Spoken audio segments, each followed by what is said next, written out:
Tuesday, the 26th of April 2022.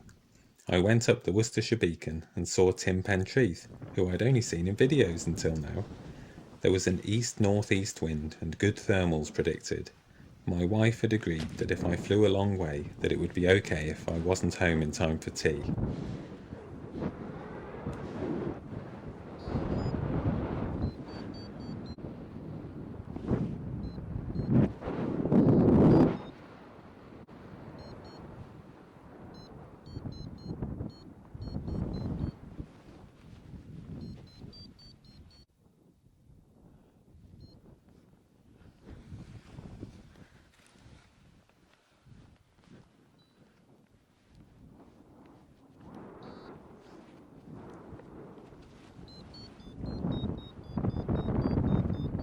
I climbed in thermals with all the guys with their two-liner paragliders, who usually fly long distances.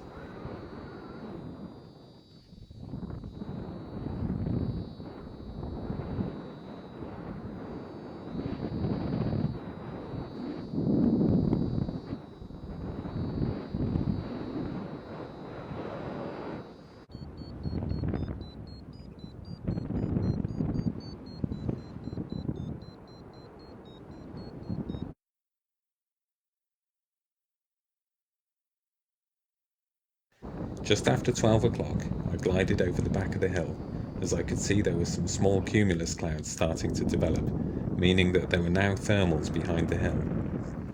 Once I was climbing again, the others came and joined me.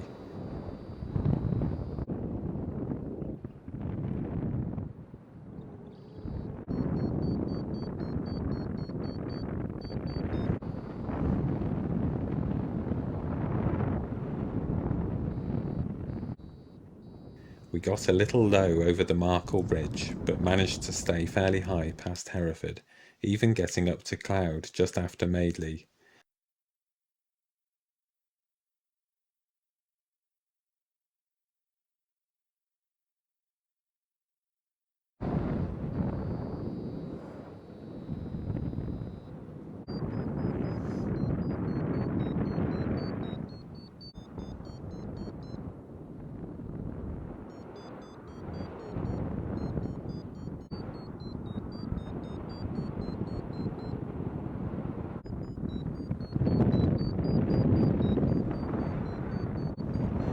I used big ears and speed bar, but couldn't avoid getting into the cloud.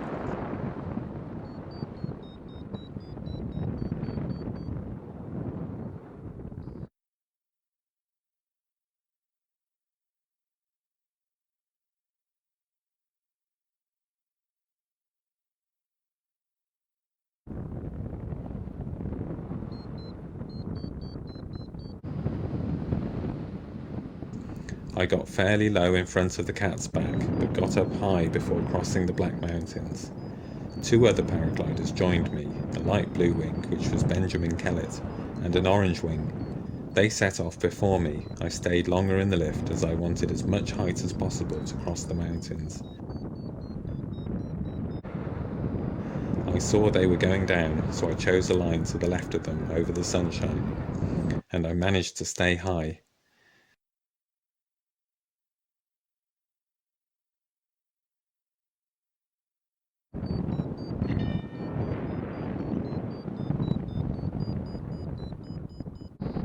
The orange wing didn't make it to the other side. I managed to catch up with Tim Pentreath and Laurie Lawson over the gliding club at Talgarth. We stayed in areas of lift and eventually got high again before gliding towards Brecon.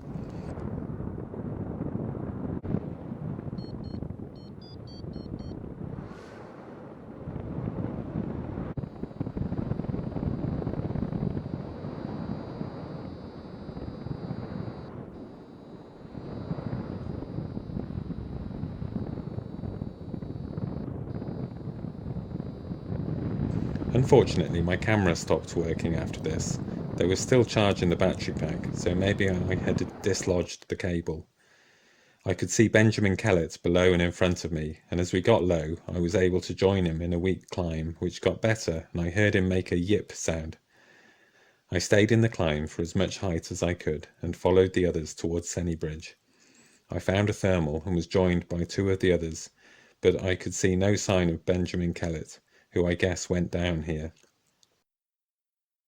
We glided onwards, downwind, past the Usk Reservoir, where I failed to get into a thermal with Tim and Laurie, who went off ahead of me. I did find my own thermal, though, with some help from a red kite, and continued on my way. I had been getting more and more in need of a toilet break, which I thought I could ignore, but it became unbearable, and I had to learn the technique of getting out of my pod and leaning sideways, which worked well enough, but resulted in me doing lazy circles as I was weight shifting without my hands on the brakes. My wife texted me to say that the last train to Malvern was leaving fairly soon, so I speeded and spiralled down to a landing at Llandilo at about 4:45. There were still thermals about, but I had flown far enough, 115 kilometres, which is more than twice as far as I've flown before.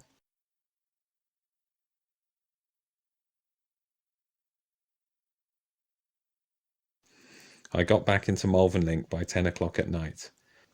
I need to be careful how I take a wrap of breaks, as my middle fingertips are both still numb 48 hours later.